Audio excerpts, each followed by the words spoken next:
నారాయణ నామాన్ని ఉచ్చరిస్తూ త్రిలోక సంచారం చేసే నారదుణ్ణి కలహభోజుడు అని పిలుస్తారు. ఆయన గొప్పతనం చరిత్ర తెలిస్తే ఎవరూ అలా అనరు. ఇదంతా సినిమాల ప్రభావం. పరమాత్మ గుణానుభవంలో తన్మయత్వం పొంది ఎందరినో భగవద్భక్తులుగా చేసినవాడు నారదుడు. వాల్మీకి, వ్యాసుడు, శుకుడు, ప్రహ్లాదుడు, ధ్రువుడు వంటి మహాపురుషులను మహాభక్తులు మలచినవాడే నారదుడు. వ్యాసుడు భాగవత రచన చేయడానికి తన కథను చెప్పి ప్రేరణ కలిగించినవాడు. శ్రీహరి అంశతో జన్మించిన వ్యాసుడు బదరికాశ్రమంలో ఘోర తపస్సు చేసి త్రికాలవేది అయ్యాడు.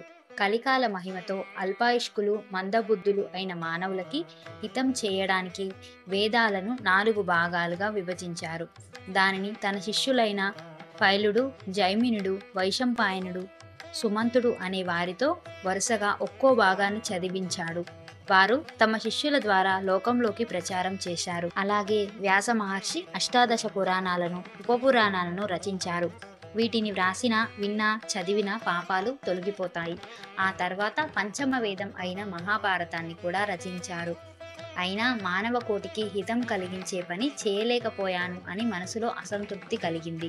ఒకరోజు సరస్వతీ నదీ తీరంలో కూర్చొని ఈ విషయం గురించి మదనపడసాగారు. తన బాధకు కారణం తెలిసింది.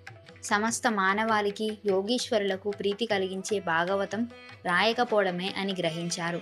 తన బాధ పోగొట్టుకునే మార్గం తెలియగానే మనసుకు ఆనందం కలిగింది. ఇంతలో నారదుడు వీణానాదంతో హరినామ సంకీర్తన చేస్తూ అక్కడికి వచ్చాడు. ఆయన రాకకు చాలా సంతోషించి ఆయనకు అర్ఘపాద్యాలు సమర్పించారు. తర్వాత పూజించి ఆయనను ఉచిత ఆసనంపై కూర్చోబెట్టి తన మానసిక స్థితిని తెలియజేశారు. అప్పుడు నారదుడు, మునీంద్ర, వేదాలను విభజన చేశావు, అష్టాదశ పురాణాలను, ఉపపురాణాలను, పంచమ వేదం అయిన మహాభారతాన్ని వ్రాశావు. అసలు సృష్టికి ప్రధాన కారణమైన మనల్ని పోషించే ఆ శ్రీహరి లీలను స్థూలంగా వివరించనైతివి. ఎంత జ్ఞానం లభించినా హరిభక్తి లేకపోతే అది పెద్దగా లభించదు. కాబట్టి ఆ శ్రీహరి లీలలను వర్ణించు. భవబంధాల నుండి విముక్తి కోరే వారికి మార్గం చూపు. భక్తి భావాన్ని ప్రచారం చెయ్యి. సంసార సాగరాన్ని దాటాలంటే ఆ శ్రీహరి యొక్క గుణం వర్ణనమే ఓడలాంటిది. పూర్వజన్మ పుణ్యఫలం వల్లనే నేను నిరంతరం ఆయన లీలలు గానం చేస్తూ, ఆయన నామస్మరణ చేస్తూ సంచరిస్తూ ఉన్నాను. నా యొక్క పూర్వజన్మ వృత్తాంతాన్ని చెబుతాను విను. అసలు నేను నారదుడిలా ఎలా అయ్యానో చెబుతాను విను. నారదుడు పూర్వజన్మలో దాసీపుత్రుడు. తల్లి ఐశ్వర్యవంతుడైన బ్రాహ్మణి ఇంటిలో పనిచేసేది. ఆమె వింటే యజమాని ఇంటికి వెళ్ళేవాడు ఆ బాలుడు.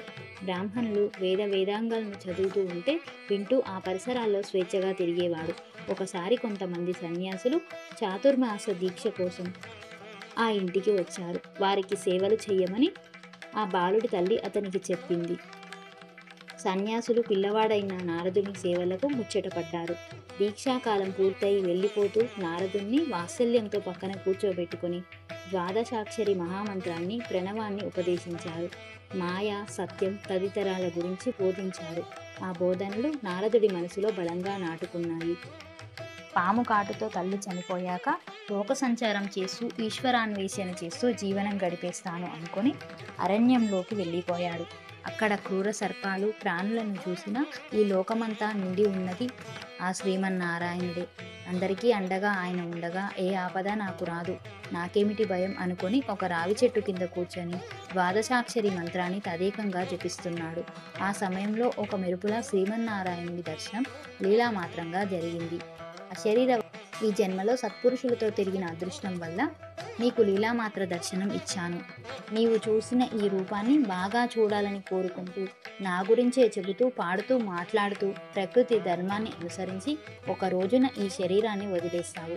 ఆ తర్వాత నీవు బ్రహ్మదేవుడి కుమారుడిగా జన్మిస్తావు.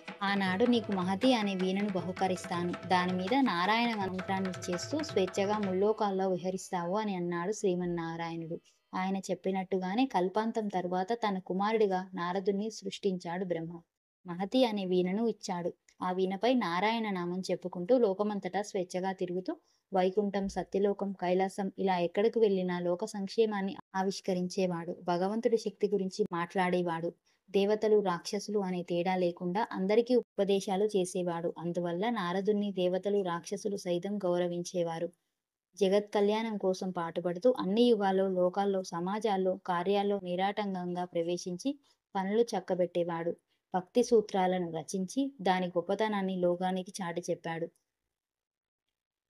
ఈ కథ విన్న వ్యాసుడు పొంగిపోయి, నారదా, మంచి మాట చెప్పావు. ఇప్పుడు నేను భగవంతుడి గురించి, ఆయన విశేషాలు, ఈ బ్రహ్మాండాల ఉత్పత్తి, ఆయన్ను నమ్ముకున్న భాగవతుల గురించి, వారి వెంట నడిచిన భక్తుల వృత్తాంతాల గురించి రచన చేస్తాను. వీటిని చదివినా విన్నవారు నీలాగే తరించిపోవాలి అని ఆచమనం చేసి కూర్చొని తన ఆశ్రమంలో భాగవతాన్ని రచించడం ప్రారంభించాడు. హరే కృష్ణ.